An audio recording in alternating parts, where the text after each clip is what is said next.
World's biggest astrology community in Tamil. Online Astro TV, வாழ்வின் வெளிச்சம்.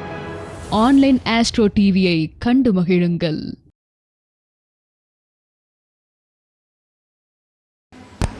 அடுத்ததாக ஒரே ஒரு விஷயத்தை மட்டும் நம்ம குழந்தைகளிலிருந்து சொல்லிக் கொடுப்போம். நீ எதை வேணா மறக்கலாம், பெற்ற தாயும் தந்தையும் குலதெய்வத்தையும் தயவு செஞ்சு மறந்துடாத அப்படின்னாங்க. ஏன்னா நமக்கு குலம் காக்கக்கூடிய தெய்வம் குலதெய்வம். ஸோ ஜோதிடமும் குலதெய்வம் அப்படின்ற ஒரு அற்புதமான தலைப்பில் தன்னுடைய வாக்குவன்மையை காட்டுவதற்காக வருகை தந்துள்ள நமது ஞான புகழ் தேவி அம்மா அவர்களை மேடைக்கு வருமாறு அன்புடன் அழைக்கின்றோம். இந்த பிரபஞ்சத்திற்கும் குலதெய்வத்திற்கும் என் தாய் தந்தையருக்கும் எங்கள் குருநாதர் டாக்டர் MKR அவர்களுக்கும் ஜக ஜோதிடர்களுக்கும் ஜோதிடர்களையும் ஜோதிட கருத்துக்களையும் உலக மக்கள் பார்க்க செய்யும் முத்துப்பாண்டி ஐயா அவர்களுக்கும் இனிய காலை வணக்கம். இன்று எனக்கு வழங்கப்பட்டுள்ள தலைப்பு மனித வாழ்க்கையில் இரு கண்களாக விளங்கும் ஜோதிடமும் குலதெய்வமும். விண்ணாலும் கோள்கள் விதியை சொல்லும், மண்ணாலும் குலதெய்வம் காத்து நிற்கும். இந்த இரு தெய்வங்கள் துணையாக நின்றால் கல்லான வாழ்வு கூட கனியாக மாறும். ஜோதிடத்தின் மூலம் நல்லது கெட்டதுகளை எடுத்து சொல்ல முடியும். ஆனால் அந்த நல்லதை சிறப்பாக நடத்தி முடிப்பது நமது குலதெய்வம். கெட்டது நம்மிடம் நெருங்காமல் காப்பதும் குலதெய்வம். ஜோதிடம் நம் உடல், குலதெய்வம் என்பது உயிர். இவை இரண்டும் நம்மையும் நம் சந்ததியர்களையும் காத்து நிற்கும். இதற்கு பிறகு நம் இஷ்ட தெய்வங்களும் மற்ற தெய்வங்களும் நம்மளை காத்து நிற்கும். ஜோதிடம் என்பது மனித வாழ்க்கையில் ஒரு கலங்கரை விளக்கம் போன்றது. எங்கு மேடு பள்ளம் உள்ளது என்பதை தெளிவாக காட்டும் வரைபடமே ஜோதிடம். நவகிரகங்கள் என்பது நம் கர்ம வினைகளை எடுத்துச் சொல்லும் நீதிபதி. ஜோதிடத்தின் மகிமை பிறந்த நேரத்தின் கணக்கினிலே, பின்னிய கருமாவின் சுருக்கினிலே நிறைந்த நவகிரக ஆதிக்கத்தை நிழலாய் காட்டுவதே ஜோதிடம். ஆனால் விதியை மதியால் வெல்லலாம் என்பார்கள். அந்த மதி எனப்படும் அறிவையும் தெளிவையும் தைரியத்தையும் நமக்கு தருவது யார் தெரியுமா? வேறு யாரும் இல்லை, பல தலைமுறைகளாய் ரத்தத்தோடு கலந்து நம் முன்னோர்கள் வேர்வியலும் கண்ணீரிலும் உறவான நம்முடைய குலதெய்வம் தான். நாம் திருப்பதிக்கு செல்லலாம், பழனிக்கு செல்லலாம், ஏன் காசி கூட செல்லலாம், ராமேஸ்வரம் கூட செல்லலாம். ஆனால் எந்த தெய்வத்திலும் சென்று வரம் கேட்டாலும் அந்த தெய்வம் முதலில் பார்ப்பது நம் குலதெய்வத்தின் முகத்தைத்தான்.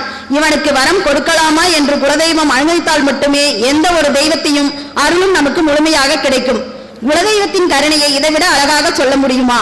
கோடி தெய்வம் கும்பிட்டாலும் தேடி வந்து காப்பதில் வாடி நின்ற வேளையில் ஓடி வரும் குலதெய்வம். மஞ்சள் துணியில் முடிந்து வைத்த காணிக்கையின் பிடிக்குள் கட்டுப்பட்டு அமர்ந்திருக்கும் கருணை கடல் குலதெய்வம்.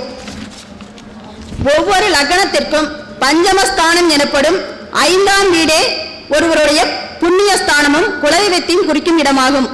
5ஆம் வீடும் அமர்ந்த கிரகம், 5ஆம் அதிபதி நின்ற நட்சத்திரம், இவற்றின் மூலம் குலதெய்வம் மற்றும் குலதெய்வ அனுகிரகங்கள் ஆண் தெய்வமா பெண் தெய்வமா என்று அறிய முடியும். லக்னத்துக்கு 5இல் சூரியன் இருந்தால் ஆண் தெய்வம், ஐயனார், பரம்பரை தெய்வம், சிம்மாசனம் கொண்ட தெய்வமாக இருக்கும். ஒருவருடைய லக்னத்துக்கு 5இல் சந்திரன் இருந்தால் குலதெய்வம் பெண் தெய்வம் மற்றும் அம்மன் மற்றும் சாந்தமான தெய்வங்களாக இருக்கும். லக்னத்திற்கு 5இல் செவ்வாய் இருந்தால் வீரபத்திரர், முனீஸ்வரர், மதுரை வீரன் போன்ற தெய்வங்கள் இருக்கும். லக்னத்துக்கு 5இல் புதன் பகவான் இருந்தார் என்றால் விஷ்ணுவின் அம்சமான ஞானம் தரும் தெய்வங்களாக இருப்பார்கள். லக்னத்துக்கு 5இல் குரு, தட்சிணாமூர்த்தி, குருமார்கள் போன்ற தெய்வங்களாக இருக்கும். லக்னத்துக்கு 5இல் சுக்கிர பகவான் இருந்தால் லக்ஷ்மி தேவி சக்தி வடிவமான தெய்வமாக இருக்கும். லக்னத்துக்கு 5இல் சனி பகவான் இருந்தால் கருப்புச்சாமி, முனீஸ்வரன் போன்ற காவல் தெய்வங்களாக இருக்கும். லக்னத்துக்கு 5இல் ராகு கேதுக்கள் இருந்தால் நாக தேவதை மற்றும் சர்ப்ப தெய்வங்களாக இருக்கும். குலதெய்வங்கள் போகும் பொழுது சண்டை வருவதும், வீட்டில் வறுமை, சுப நிகழ்ச்சிகள் தடை, இவை அனைத்தும் குலதெய்வ அனுகிரகம் இல்லை என்றும் குலதெய்வ கோபம் ஆகியவற்றையும் நமக்கு உணர்த்துகிறது. முறையாக வழிபாடு செய்து நாம் குலதெய்வ அருளை முழுமையாக பெற வேண்டும். 5இல் கிரகம் இல்லை என்றால் 5ஆம் அதிபதி அமர்ந்த இடம். மேசம் என்றால் வறண்ட கரடுமுரடான பாறைகள் நிறைந்த பகுதியில் கோவில்கள் இருக்கலாம். ரிஷபம் வயல் பகுதியில் கோயில்கள் இருக்கும். மிதுனமாக இருந்தால் ஊரின் எல்லை பகுதியில் இருக்கும். கடகம் என்றால் கடல், ஆறு, குளக்கரை பகுதியில் இருக்கும். சிம்மம் நகரின் மைய பகுதியில், ஊரின் தலைநகர் போன்ற இடங்களிலும் இருக்கும்.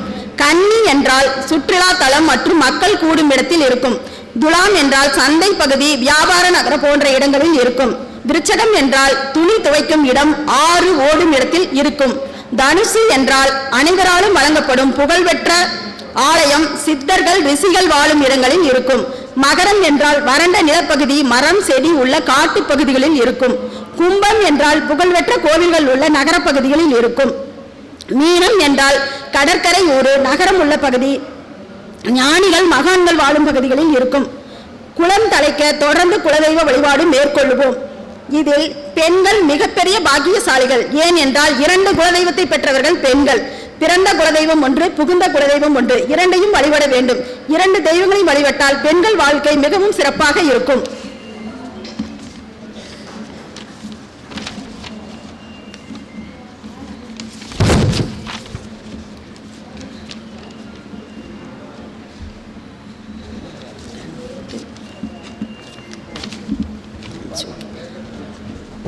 ஓகே. 5ஆம் பாவகம் 9ஆம் பாவகம் ஒருவருக்கு பலமாக அமைந்து விட்டால் அவர்கள் குலதெய்வம் அருள், முன்னோர்கள் ஆசியும் பெற்றவர்கள். அவர்களை 7.5 சனி, அஷ்டம சனி எதுவாக இருந்தாலும் எந்த கிரகங்களும் ஒன்றும் செய்ய முடியாது.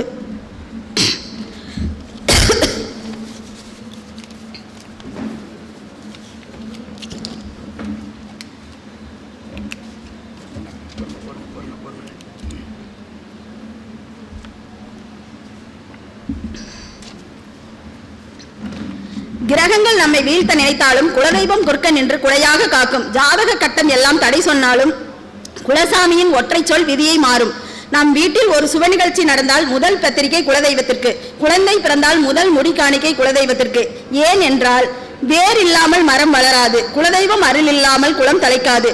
ஜோதிடம் என்பது நோய் என்ன என்று சொல்லும் ரிப்போர்ட், ஆனால் அதை குணப்படுத்தும் டாக்டர் குலதெய்வம். எனவே ஜோதிடத்தின் வழி நின்று காலம் புரிந்து கொள்வோம். அந்த வேளையில் எந்த நெருக்கடி வந்தாலும் குலதெய்வத்தின் காலடியை இறுக பற்றி கொள்வோம். வேர் காத்தால் மரம் செழிக்கும், குலதெய்வம் காத்தால் தலைமுறை செழிக்கும்.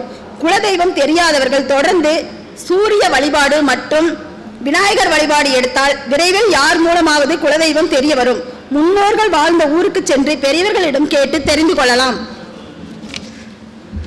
குலதெய்வத்தை வழிபடும் முறை: ஆடி மற்றும் சித்திரை, தை மாதங்களில் வழிபடுவது மிகவும் சிறப்பு.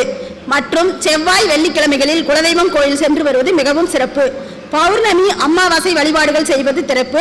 ஆண் தெய்வமாக இருந்தால் அமாவாசையிலும், பெண் தெய்வமாக இருந்தாலும் பௌர்ணமியில் வழிபடுவது சிறப்பு.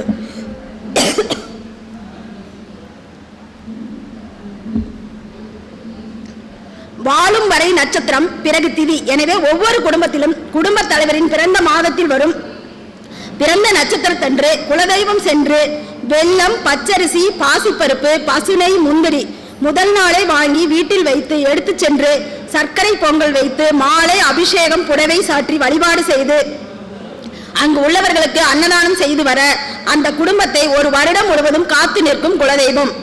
அதேபோல் குடும்பத்தில் மறைந்த முன்னோர்களுக்கு திதி வரும் நாளில் முறையாக திதி தர்ப்பணம் செய்து வழிபாடு செய்ய வேண்டும். குலதெய்வ வழிபாடும் முன்னோர்கள் வழிபாடும் சிறப்பாக செய்வோமானால் நம் குடும்பம் தலைத்தோங்கி வாழும் என்பதில் எந்த விதமான ஐயமும் இல்லை. குலதெய்வம் தெரியாதவர்களும் ஜாதகம் இல்லாதவர்களும் பிரசன்ன முறையில் எளிமையாக குலதெய்வத்தை தெரிந்து கொள்ள முடியும். எனக்கு வாய்ப்பளித்த டாக்டர் சாஸ்தா மணிகண்டராஜ் ஐயா அவர்களுக்கு மிகவும் நன்றி. என் பெயர் தேவி. என்னுடைய தொலைபேசி எண் 91 500 45 116. மிகவும் சிறப்புமா. அது வரைக்கும் பேசின பேச்சுலேயே இன்னைக்கு அவங்களோட குரல் வலிமை மிக கண்ணீரமாக இருந்துச்சு. அதுதான், பதட்டமே தேவையில்லை. நீங்கள் அற்புதமாக பேசியிருக்கீங்க. இது வரைக்கும் சொன்ன கருத்துக்களை விட ஆணித்தரமாக கருத்துக்களை முன் வச்சிருக்கீங்க. தெளிவாக நமக்கு அதாவது என்ன சொல்ல வரன்ற விஷயங்களை எப்போ நம்ம தெளிவாக சொல்ல ஆரம்பித்தோமோ அப்போவும் நம்ம ஜெயிச்சிட்டோம். ஸோ அதனால் நீங்கள் எதுக்குமே ஃபீல் பண்ண தேவையில்லை. அடுத்த நேரம் இன்னும் அற்புதமாக பேச வந்துடுவீங்க. சிறப்புமா, வாழ்த்துக்கள். குலதெய்வத்தை எப்படியெல்லாம் நம்ம கண்டுபிடிக்கலாம், குலதெய்வம் நமக்கு எந்த மாதிரி இடத்துல இருந்தால் எப்படி அப்படின்ற விஷயங்களை மிக தெளிவாக எடுத்து கொடுத்த நமது தேவி அவர்களுக்கு இப்பொழுது சிறப்பு பொன்னாடை பற்றி கௌரவிக்கிறோம். அனைவரும் உற்சாகப்படுத்துமாறு கேட்டுக்கொள்கிறேன். அவர்களுக்கு ஆக்கமும் மூத்து தன்னும் தந்திருக்கக்கூடிய அவருடைய கணவரையும் மேடைக்கு வருமாறு அன்பையும் கொண்டு வருகிறேன். வாங்க, உள்ள வாங்க.